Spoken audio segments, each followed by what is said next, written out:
Beleza, pessoal? Meu nome é Tiago Carvalho, bem-vindo ao seu canal Me Ajuda Medicina. E na aula de hoje vamos falar sobre pneumonia. Gente, a pneumonia é uma das causas de morte mais comum no mundo, provocado por infecção. Então é um assunto que nós precisamos estar bem inteirados para poder diagnosticar nosso paciente e realizar o tratamento correto.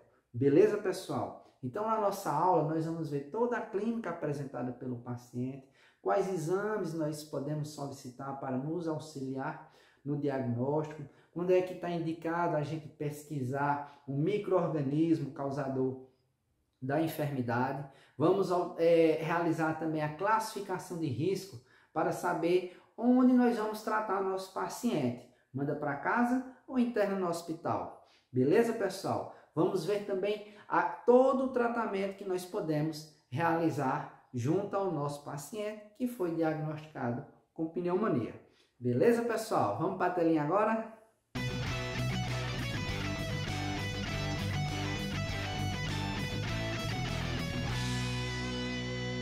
Bom, pessoal, e vamos dar início à nossa aula sobre pneumonia adquirida na comunidade, a PAC. A base do nosso referencial teórico, a maior parte foi tirado da última diretriz lançada pela Sociedade Brasileira de Pneumologia e Tisiologia no ano de 2018, que foi publicado no Jornal Brasileiro de Pneumologia.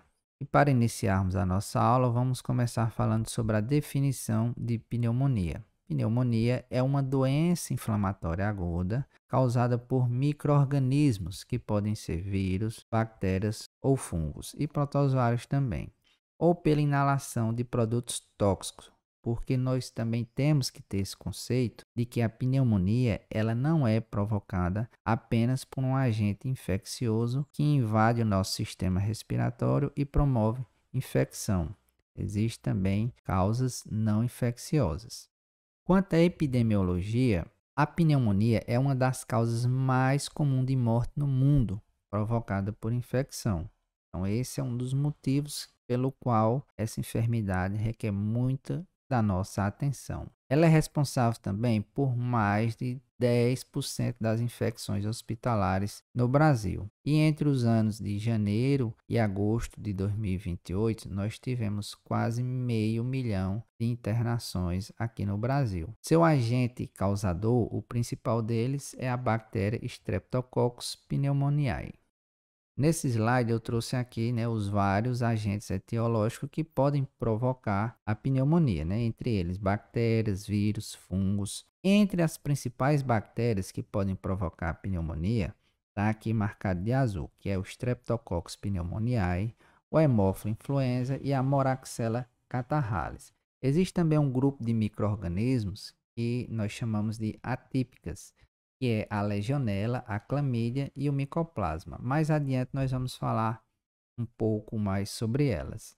Quanto aos vírus, nós temos o influenza. Quanto aos fungos, nós temos o Paracoccidioides brasiliensis e o Histoplasma capsulato. Eu quero também chamar a atenção aqui para as causas não infecciosas, porque a pneumonia ela também pode ser provocada por causas imunológicas, como no caso das alergias, inalação de tóxicos, neoplasia e por formas aspirativas. Bom, pessoal, e por que é importante nós termos essa visão a respeito do agente etiológico? Na maioria das vezes, o tratamento para pneumonia ele é realizado de forma empírica. Nós realizamos sem saber qual é o agente etiológico. Mas quando nós estamos tendo falha naquele tratamento estabelecido, aí é recomendado nós realizarmos uma investigação do agente etiológico, porque existem agentes etiológicos e nós devemos utilizar antibióticos específicos. E em mais de 50% dos casos não é possível determinar uma etiologia. Às vezes também o micro-organismo causador da doença ele é de difícil detecção pelos métodos convencionais de investigação. Então, diante disso aí, na maioria das vezes, e sabendo-se que a maioria das pneumonias são provocadas por bactéria, o tratamento estabelecido é empírico utilizando-se antibióticos de largo espectro que venham a eliminar as bactérias mais comuns e causadoras de pneumonia. Bom, pessoal, e nesse slide aqui eu trouxe para vocês algumas dicas de como diferenciar a pneumonia viral da pneumonia bacteriana. Isso são apenas dicas porque isso não é regra geral. Clinicamente falando, é muito difícil da gente diferenciar a pneumonia viral e bacteriana apenas pela clínica que o paciente apresenta.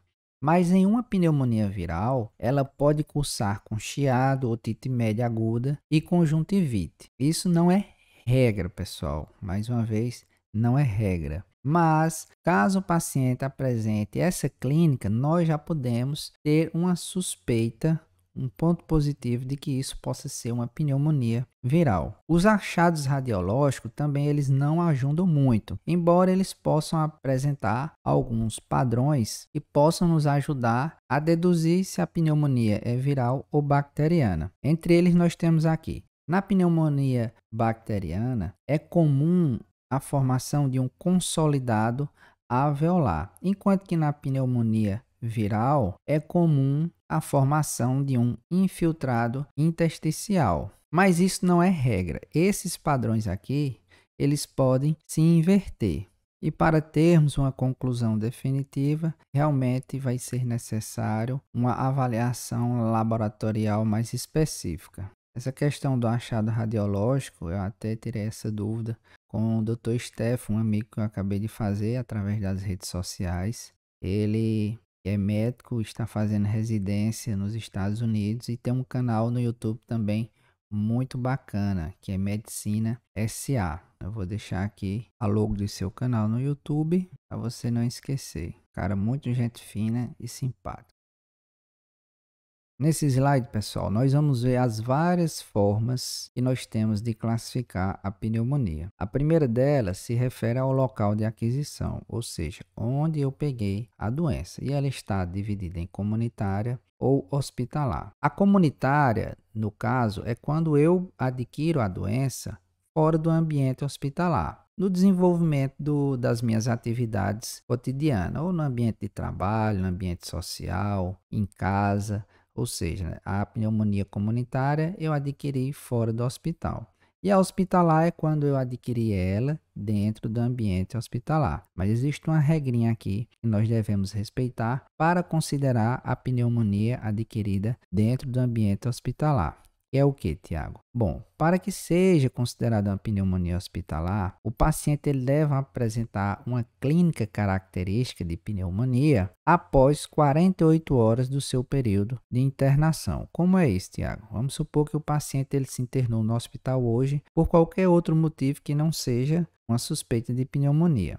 E após 48 horas de período de internação, se esse paciente vier a apresentar uma clínica característica de pneumonia, nós já podemos considerar a pneumonia como sendo de caráter nosocomial, que também é o mesmo nome que nós podemos utilizar, que é a mesma hospitalar. Agora, se o paciente ele se internou hoje e após 30 horas do período de internação ele apresentou uma clínica característica de pneumonia, essa pneumonia ele já trouxe da rua. Nós não podemos considerar como uma pneumonia adquirida dentro do ambiente hospitalar. Ficou claro, pessoal? Outra questão, outra forma de classificação é quanto ao tempo de evolução, que pode ser aguda, onde é aquela pneumonia em que o paciente desenvolve horas após o contato com o agente agressor. A subaguda e a crônica é aquela que se desenvolve de forma insidiosa no período de semanas a meses. Tipos de comprometimento. Então, a injúria pulmonar ela pode ser lobar,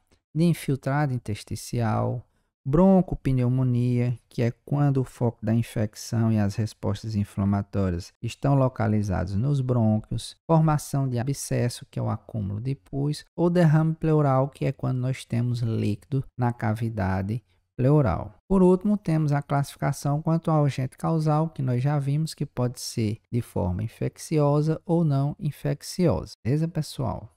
Principais grupos de risco para pneumonias. Bom, esse pessoal aqui que eu vou citar são pessoas que têm uma maior susceptibilidade de desenvolverem pneumonia, bem como também uma tendência para serem pacientes mais graves. Entre eles nós temos quem? Crianças menores de 5 anos de idade e idosos, né, maiores de 60 anos. Isso porque, pessoal, aqui são extremos de idade. Tanto crianças quanto idosos às vezes possuem os reflexos protetores do sistema respiratório e reflexos da tosse mais diminuído. Então são pessoas mais susceptíveis também a adquirirem pneumonia, né? Qualquer idade para infecção através de influenza de origem aviária, né? Indivíduos que vivem em instituições de asilo ou orfanato, por se tratarem de ambientes que existe um maior número, aglomeração de pessoas em ambientes mais fechados, aglomeração de moradores intradomiciliares e fumantes e etilistas. Então, cuidado especial para esse grupo de pessoas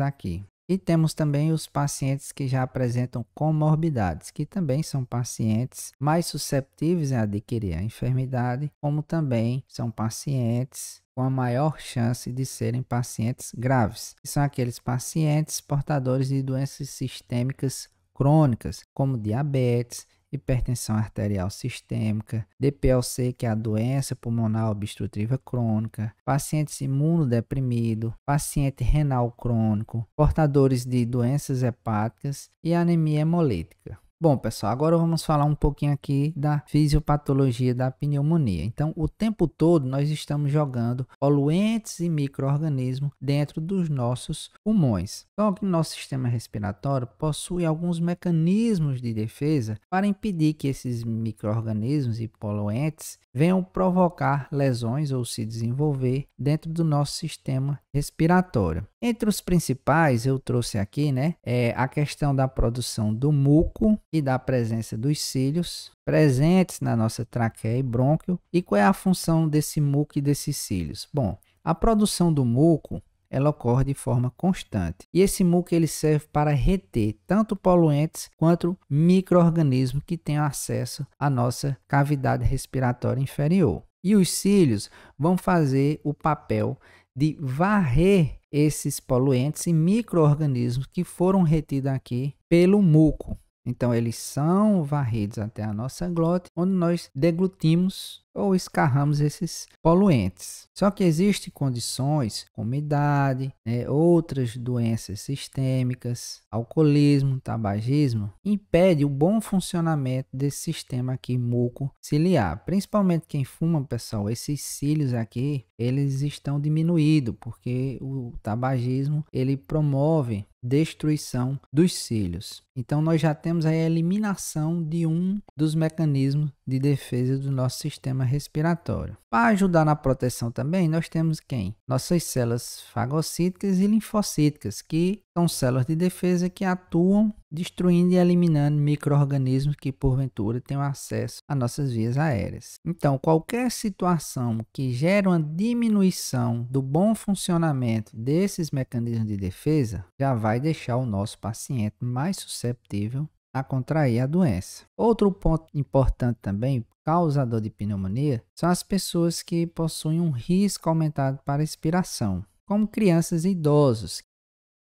Bom, pessoal, agora vamos ver a clínica apresentada pelo paciente. O diagnóstico da pneumonia ele é clínico, mas em situações de dúvida nós podemos também recorrer a alguns exames de imagem para nos auxiliar no diagnóstico da pneumonia. E as manifestações clínicas são bem variadas, onde nós vamos ter a presença de tosse, que pode ser seca ou produtiva, mas a tosse é algo que vai estar presente. A dor pleurítica, que vai caracterizar um acometimento da pleura, que já são para algumas situações um pouquinho mais avançadas, onde nós temos aí a presença de líquido na cavidade pleural. Nós temos febre acima de 38 graus, que é uma condição também que caracteriza a presença da pneumonia, pois existem outros quadros respiratórios em que o paciente não apresenta febre, mas a febre é uma característica da pneumonia. O paciente também pode apresentar calafrios e ou sudorese, taquicardia com batimentos maiores do que 100 bpm, taquipneia, muito importante também, inclusive é um dos sinais de gravidade. Pacientes com uma taquipneia maior do que 20 incursões por minuto e dispneia. O paciente ele vai se apresentar ali com um quadro de desconforto respiratório, cansado. Quanto aos exames, como eu falei no início, o diagnóstico da pneumonia ele é clínico, mas se nós temos alguma dúvida referente ao diagnóstico, nós podemos pedir um raio-x de tórax, onde está aqui, ó, não solicitar se tem certeza do diagnóstico, ou solicitar na dúvida. A ultrassonografia, ela vem sendo um exame também instituído para o diagnóstico da pneumonia, porque ela apresenta 95% de sensibilidade para a identificação de consolidações presentes no pulmão. Então, é um exame válido para aqueles pacientes que estão acamados na beira do leito. O problema aqui é que nem todo serviço vai ter disponível o ultrassonografista para a realização do exame. Temos também a tomografia. Ela é boa também, principalmente para identificação de outros achados a nível pulmonar. Referente ao exame físico, nós vamos ter a presença de estertores localizados, né? No momento da realização da ausculta pulmonar, nós podemos auscultar a presença de estertores. Na realização da percussão, nós vamos ouvir um som de submaciez e maciez, porque a presença de líquido no pulmão promove essa característica acústica. E ao realizarmos uma inspeção do tórax, nós podemos observar que alguns pacientes, né, desde que o quadro de dispneia já esteja mais intenso, podem estar fazendo uso da musculatura acessória para respirar. Em relação aos exames laboratoriais, nós podemos solicitar um hemograma para observarmos a presença de leucocitose, a procalcitonina e a proteína C reativa. São dois exames que irão nos auxiliar na confirmação de que, de fato, o paciente está passando por um processo inflamatório ou infeccioso. A solicitação da procalcitonina, ela vai nos ajudar na confirmação da presença de uma infecção bacteriana, ou seja, na presença de procalcitonina, significa que nós temos um quadro infeccioso provocado por bactérias. Já a proteína C reativa, ela apenas nos indica que o paciente está passando por algum processo inflamatório, não nos indicando a presença de bactéria. Beleza, pessoal? Bom, gente, não se assuste, eu não vou ler esse slide aqui. Eu coloquei só para título de informação, para que vocês tenham um pouco mais de conhecimento a respeito do exame da procalcitonina e da proteína C reativa. É um texto autoexplicativo e aí você pode estar pausando o vídeo e lendo para se inteirar melhor um pouco a respeito desses dois exames que podem ser utilizados como exames auxiliares no diagnóstico da pneumonia. Agora vamos falar um pouco sobre a investigação da etiologia. Como eu já falei no início, a investigação etiológica, na maioria dos casos, ela não é realizada, porque na maioria dos casos a pneumonia ela é provocada por infecção bacteriana. Então escolhe-se ali antibióticos de largo espectro para que a gente possa atingir aquele grupo de bactérias que são comuns em causar pneumonia. Mas existem algumas situações em que, de fato, é recomendado a investigação etiológica. E que condições são essas? Pacientes com quadro grave de pneumonia, é importante investigarmos a etiologia para que a antibiótico terapia a ser realizada ela seja a mais correta possível e efetiva. Suspeita de pacientes com tuberculose e imunodeprimidos, pacientes que não responderam à terapia empírica inicial. Como eu já falei, o tratamento ele é empírico, mas você realizou o tratamento depois de 2, 3 dias, o paciente não teve evolução, provavelmente aquele antibiótico não está servindo e é importante investigar o micro-organismo. E pacientes com recomendações de internamento em UTI, porque são pacientes mais graves e que de fato requerem uma assertiva a respeito de antibiótico a ser utilizado. E qual exame nós devemos fazer? Cultura de escarro, hemacultura e PCR para o diagnóstico de vírus, nos casos de PAC grave. Então, lembrado lá dos micro-organismos atípicos? Então, eles não podem ser isolados em meio de cultura convencional e não podem ser detectados pela coloração de GRAM, mas nós vamos falar mais sobre eles nos slides seguintes, beleza, pessoal? Bom, pessoal, e nesse slide eu posso dizer que ele é o mais importante de todos, porque ele vai nos ajudar a definir a gravidade do quadro do paciente e também, a partir dessa classificação, nós vamos definir onde nós vamos realizar o tratamento junto do nosso paciente. E o paciente ele vai ser tratado a nível ambulatorial, ou seja, em casa, e nós vamos internar o paciente no hospital em uma enfermaria ou se ele vai ficar no hospital em um leito de UTI. E como é que a gente faz isso, Tiago? Então, para decidirmos se o nosso paciente vai para casa ou fica no hospital, nós temos que determinar a gravidade da doença no nosso paciente. Resumindo, é definir se o nosso paciente se encontra em um quadro leve, moderado ou grave. E para nos ajudar nessa decisão, nós temos algumas tabelinhas, alguns scores, que nos ajudam a estratificar o grau de risco do nosso paciente. A primeira delas é a CURB 65, ou CBR 65. Daqui a pouco eu explico por que é CBR. Esse score ele foi desenvolvido na Inglaterra e é adotado aqui no Brasil. Através dela, nós vamos avaliar a presença de 5 fatores de risco que, se estiverem presentes no nosso paciente, irão classificá-lo com um quadro de gravidade que vai de moderado a grave. E quais são esses 5 fatores de risco, esses 5 critérios?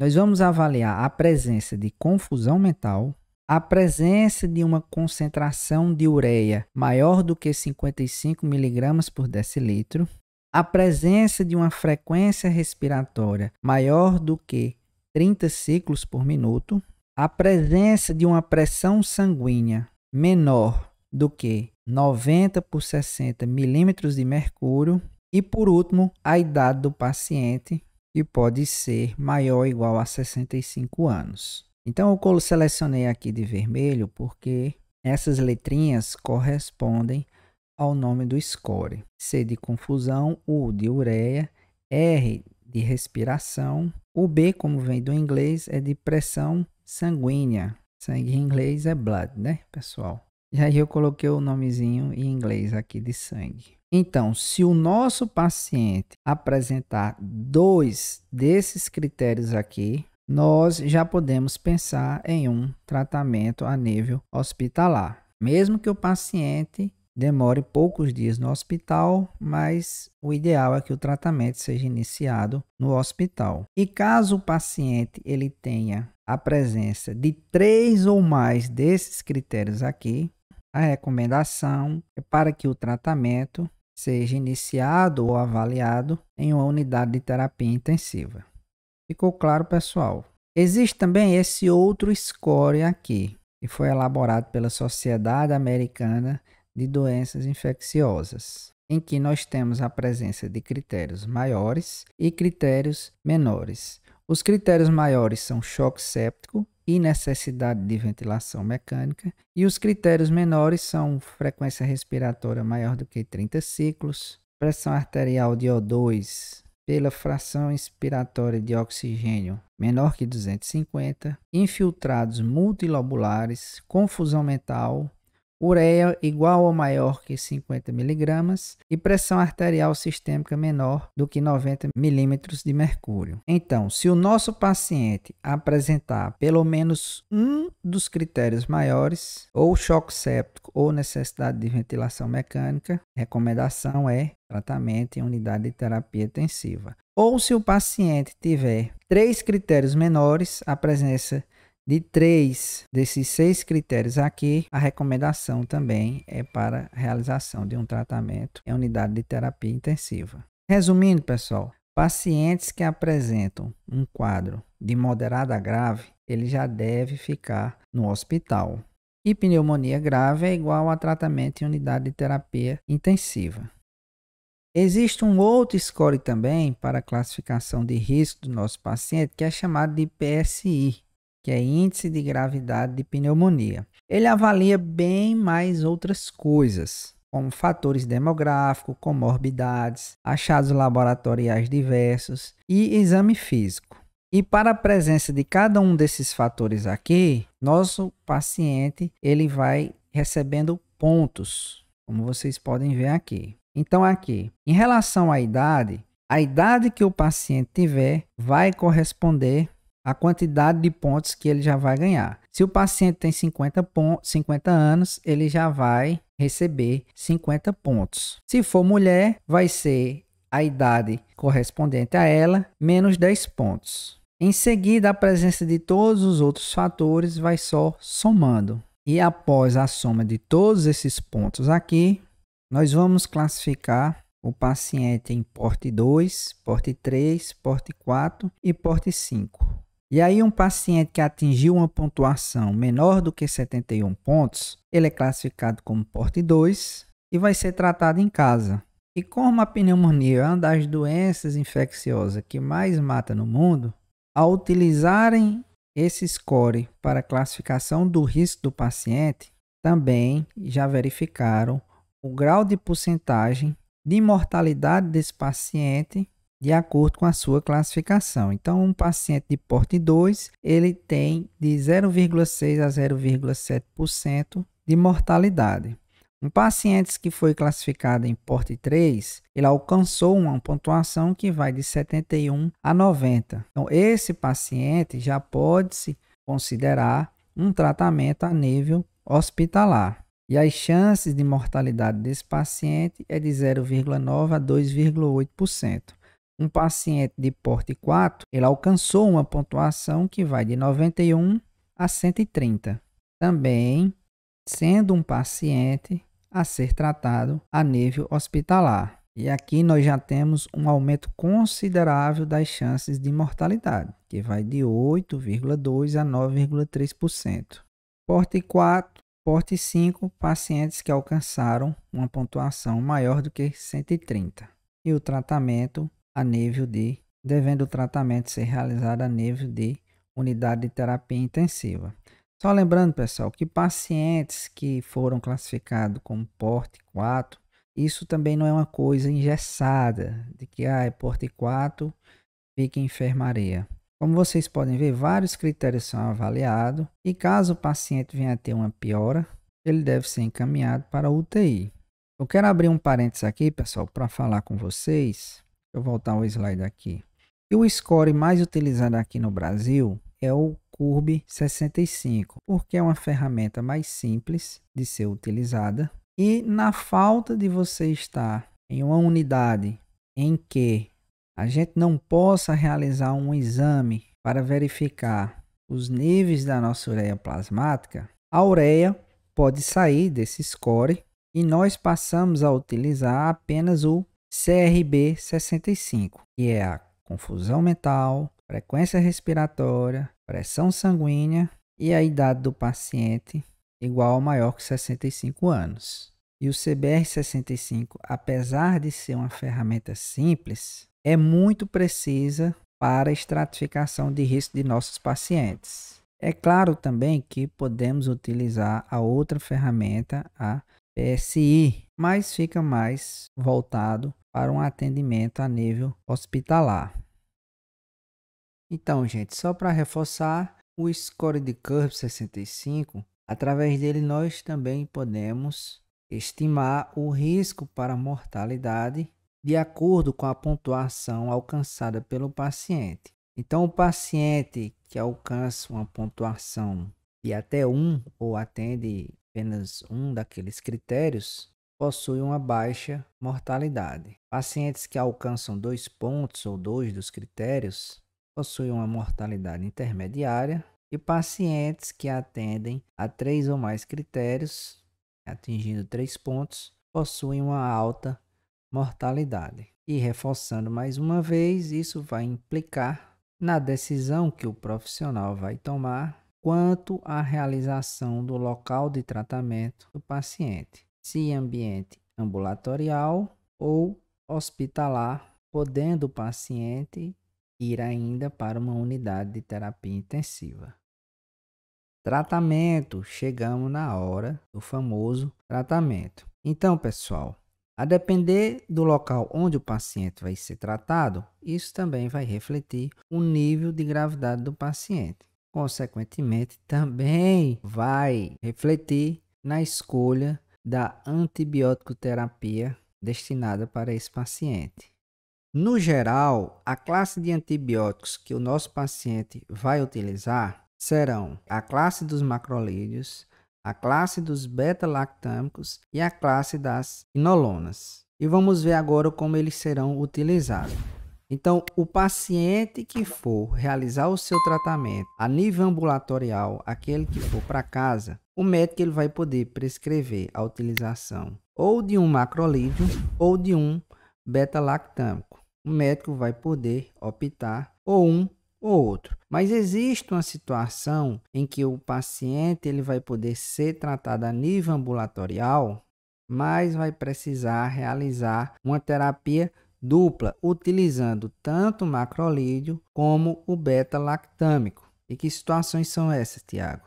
Bom, pacientes que fizeram uso de antibióticos 3 meses atrás para tratar alguma outra enfermidade que eles tiveram, pacientes que possuem doenças sistêmicas graves e que possuem fatores de risco. Caso algum paciente que se enquadre aqui nessas especificações não utilize a terapia dupla, utilizando-se macrolídeo mais beta-lactâmico, o risco de falha terapêutica é bem maior. Em relação aos pacientes que vão ser tratados em enfermaria, internados no hospital, a terapia também ela vai ser dupla. Vai se utilizar um macrolídeo mais um beta-lactâmico. Ou então o médico pode prescrever a monoterapia utilizando-se apenas uma inolona. Em casos de pacientes internados em UTI, nós vamos utilizar um macrolídeo mais um beta-lactâmico. Ou então um beta-lactâmico mais uma inolona. Os beta-lactâmicos de preferência a serem escolhidos são as cefalosporinas de terceira geração. No caso de pacientes que são alérgicos a beta-lactâmicos ou macrolídeos, nós podemos utilizar as quinolonas, como moxifloxacino, levofloxacino ou gemifloxacino. Nesse slide eu trouxe para vocês os antibióticos que participam de cada uma das classes que nós acabamos de ver. Então, entre os macrolídeos, nós temos a azitromicina e a claritromicina. A dosagem, pessoal, e o tempo de uso, eu a transcrevi do mesmo jeitinho que está na diretriz publicada pela Sociedade Brasileira de Pneumologia. Entre os beta-lactâmicos, nós temos as penicilinas, e uma de seus representantes é a amoxicilina. Detalhe, pessoal, a amoxicilina purinha ela pode ser utilizada, mas na nossa prática médica ela está ficando em desuso por conta da resistência bacteriana. Então, quando for utilizar a amoxicilina, na prática médica está utilizando ela com ácido clavulônico como forma de aumentar o sucesso terapêutico. Só que detalhe, pacientes que são tratados a nível ambulatorial e que pode-se utilizar ou um macrolídeo ou um beta-lactâmico, as pesquisas mostraram um maior sucesso terapêutico com a utilização da azitromicina em vez da amoxicilina. Beleza, pessoal? E outra classe de beta-lactâmicos que podem ser utilizados são as cefalosporinas de terceira geração, como a ceftriaxona e a cefotaxima. Entre as quinolonas, nós temos a levofloxacino e a moxifloxacino. Isso é o que é utilizado, pessoal, no geral. tanto em termos de dose quanto em tempo de tratamento. Mas existem alguns casos especiais que se referem à falha terapêutica, agentes meticilina resistentes, agentes específicos como a pseudomonas e alguns outros mais, como pacientes imunodeprimidos. Então o esquema terapêutico ele muda também, mas eu não vou entrar nesses detalhes, porque isso é o que nós encontramos no nosso dia a dia. Falando ainda do tratamento, vamos falar agora um pouquinho das bactérias típicas e atípicas. Então, as bactérias típicas são aquelas que nós vimos no início da nossa aula, o Streptococcus pneumoniae, a Haemophilus influenzae e a Moraxella catarrhalis. Até aqui, tudo bem. Mas nós devemos ter cuidado com as bactérias chamadas de atípicas. Mas por que isso, Tiago? As bactérias atípicas, elas são de difícil identificação em meios de cultura e elas são resistentes às penicilinas. Por que elas são resistentes, Tiago? A Mycoplasma e as Clamidófilas, elas não possuem parede bacteriana. E o mecanismo de ação das penicilinas é justamente na destruição da parede celular bacteriana. Então, se elas duas não possuem parede, a utilização das penicilinas para a eliminação do micoplasma e das clamidófilas não vai servir. Em relação à legionela, é porque elas já possuem uma resistência específica em relação às penicilinas. Então, a antibiótico terapia para elas aqui não poderá ser realizada com penicilina. Outro detalhe aqui: visualização de abscesso no raio-x, suspeitar de pneumonia adquirida na comunidade por anaeróbios e a antibiótico terapia também muda. Então, para finalizar, o nosso tratamento medicamentoso, a escolha do antibiótico deve levar em consideração os patógenos mais prováveis no local de aquisição da doença, fatores de risco individuais, presença de doenças associadas, como já mencionadas no início da nossa aula, fatores epidemiológicos, como viagens recentes, alergia, relação de custo-eficácia.